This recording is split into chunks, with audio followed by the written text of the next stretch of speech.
Hello there, my very good friends. On this wrestling news video, we will talk about the biggest mistake WWE could possibly make in 2025. WWE are running back the worst main event of the year for SummerSlam. The big dog is back, baby. And Aleister Black is getting a push.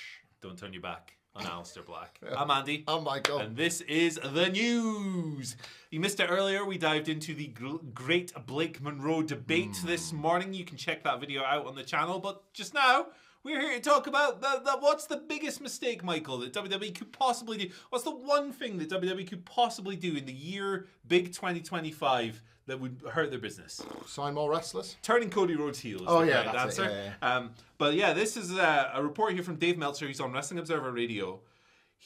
Somebody within the company has told him that they feel the only thing that could possibly hurt our business right now is Cody Rhodes turning heel.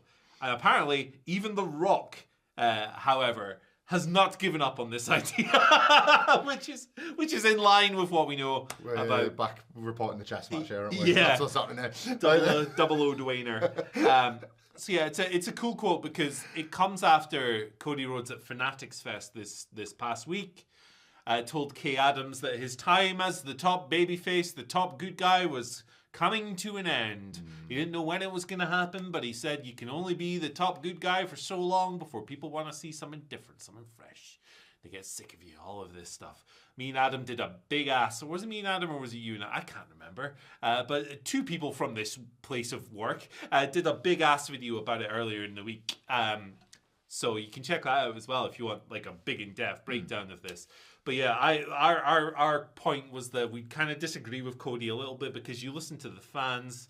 Like, I mean, come on. Like, it's right there. I think it's natural there is always like a bit of a negative response to like strongly pushed faces, right? Like Rhea Ripley gets called Rhea Hogan, Becky Lynch gets it.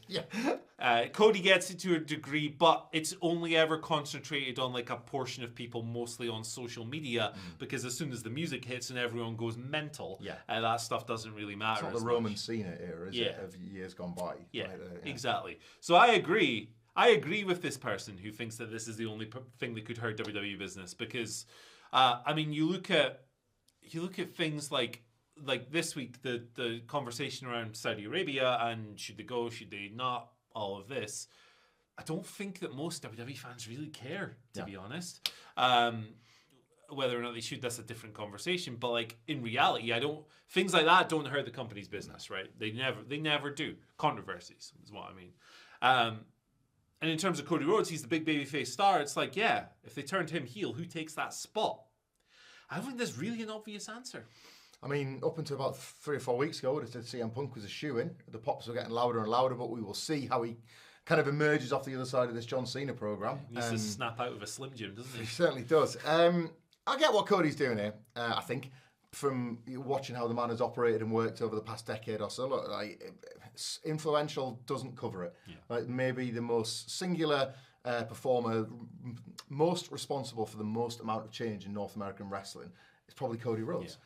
And I think he's playing a smart game here because he won't just be talking about being the top babyface from when he won the title at WrestleMania 40. He'll be talking about from being the top babyface since he returned to WWE at WrestleMania 38 in 2022. So right now, the maths, calc and trig he's doing is on 3 years of being top babyface, not like, 18 months? Yeah. He's been the quarterback, but he knows that he's been the top guy, the top babyface in his company for 3 years now.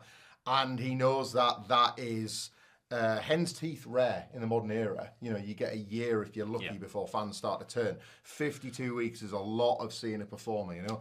Austin and Rock's runs, for comparison, were all of like 2 years each. John Cena was the guy that divided the audience. Roman Reigns was the guy that barely had the audience before he lost them. So yeah, Cody's doing well to keep going on this run.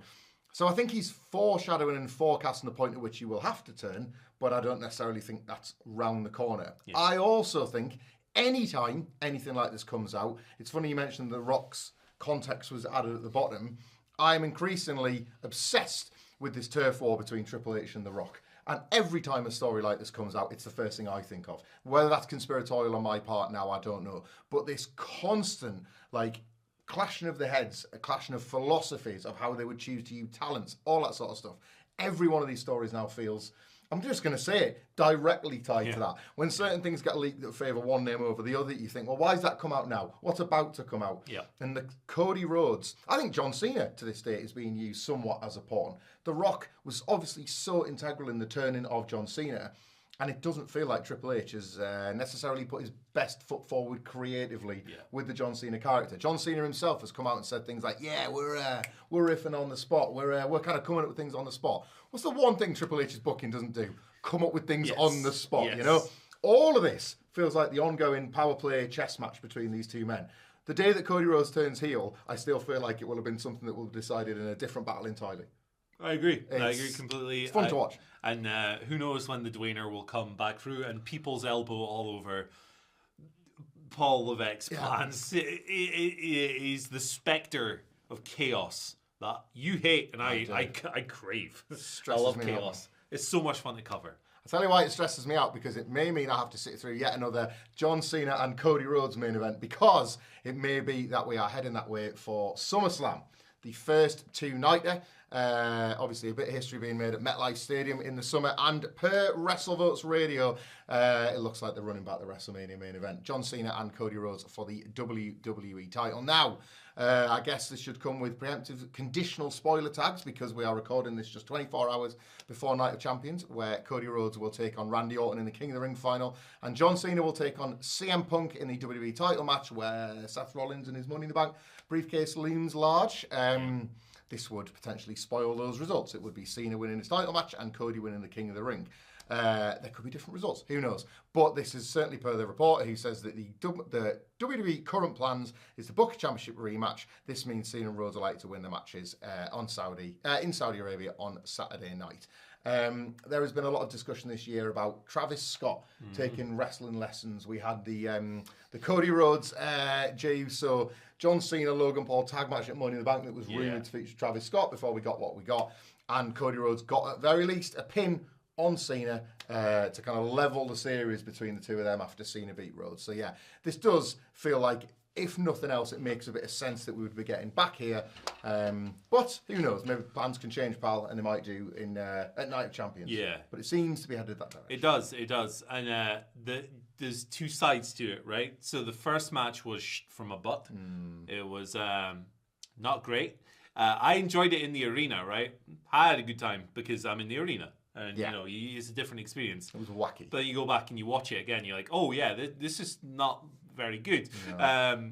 It's you know, the difference between watching at home and watching in the building is immense. Always. I always add like 5 stars to every match I watch. Yeah, totally. Live wrestling's the best. Just having a great time. You could show me like the worst match of all time in a live setting, and I'd still enjoy it. I'd probably come out and go, you know what, that was a solid 3-star match or something crazy. But yeah, so yeah, the first match wasn't great. It was poorly received. Running it back, you're like, oh gosh, I've got to sit through this again. And I personally, I don't have any faith in John Cena to deliver a good match anymore. If he has a good one with Punk at the weekend, I'll reappraise that, obviously. And it'll still feel a bit like an anomaly because of their chemistry. Magic chemistry. Yeah. Even that, I've lost faith in that. Yeah, I'll need to be shown it now. They had a minute in the Elimination Chamber, and that's all we've really got, isn't it, at the moment? But on the other hand, it is probably going to be used to put the title back on Cody. You'd imagine, maybe, which is, I think, a good thing, and then it'll probably facilitate a John Cena face turn again. It's kind of a shame that after all of the the decades we spent going, he needs to turn heel, and then the turn itself was incredible. It was a fantastic angle. It's kind of a shame that ultimately the John Cena heel turn is going to be when he's interviewed by who's a late night host in the US, Seth Meyers. Big John Seth, when he's interviewed by him 5 years from now, he's just going to be like a 10-second thing that he laughs about and goes, haha, remember those 2 months when I was, or 4 months? I don't think the fans necessarily wanted me to be the bad guy. Yeah, it's a bit of a shame.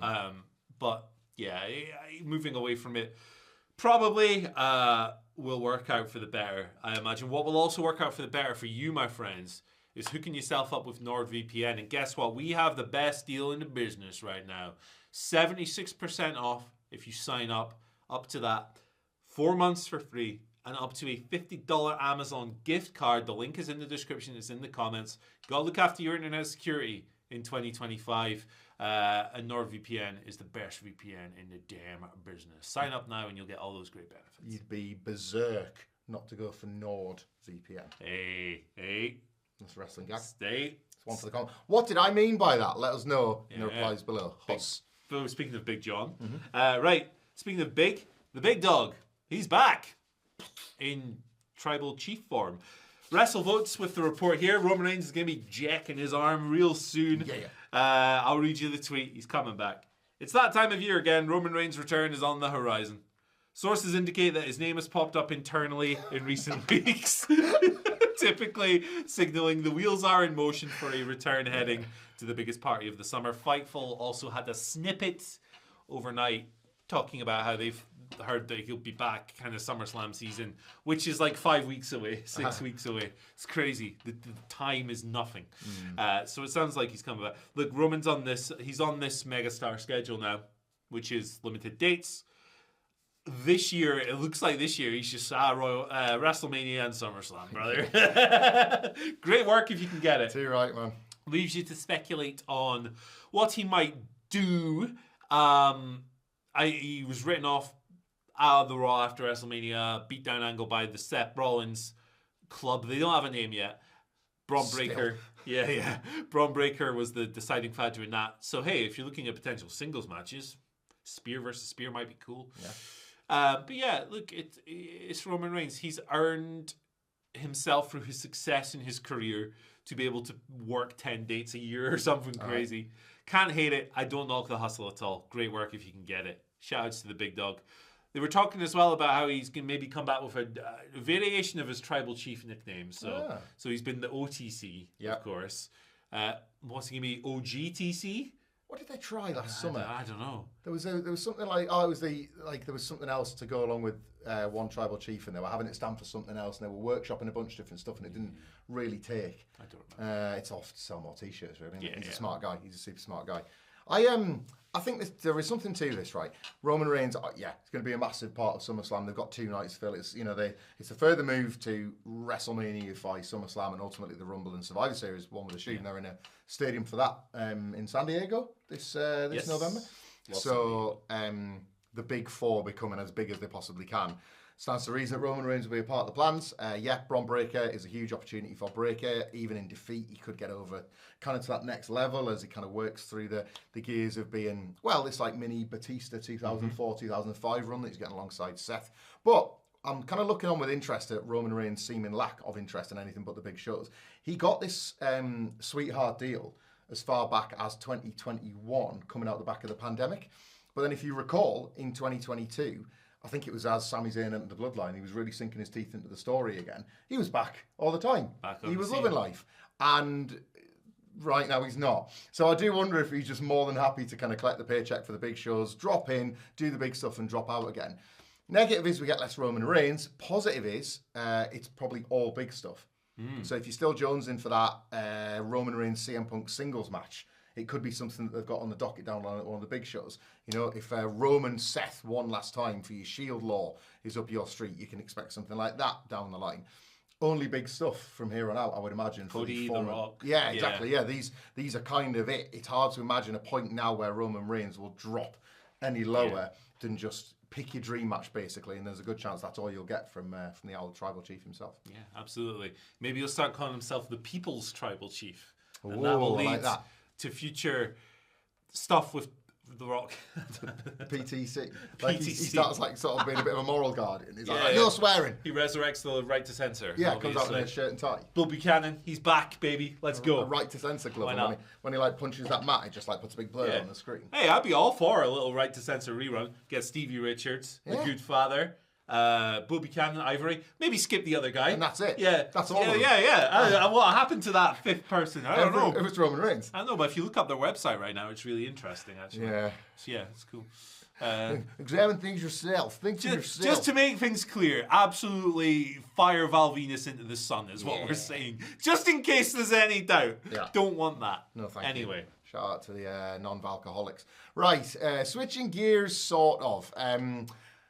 Aleister Black is getting a push. Don't turn your back. Aleister Black. Great music. Otherwise, you might miss some great action because apparently, according to PW Insider, there are plans to move Aleister Black upwards on SmackDown. Quote, the company has been happy with both his work and his merchandise sales thus far. Yes, a kind of muted return to television for Aleister Black. No major direction as of yet, other than a kind of mini TV run with The Miz and Carmelo Hayes, and the sort of tease of something with LA Knight that might have been parked because, per aggregation last week, Netflix wanted LA Knight, and now he's been moved into this Raw thing with the Seth Rollins group, so maybe that's just been put on ice.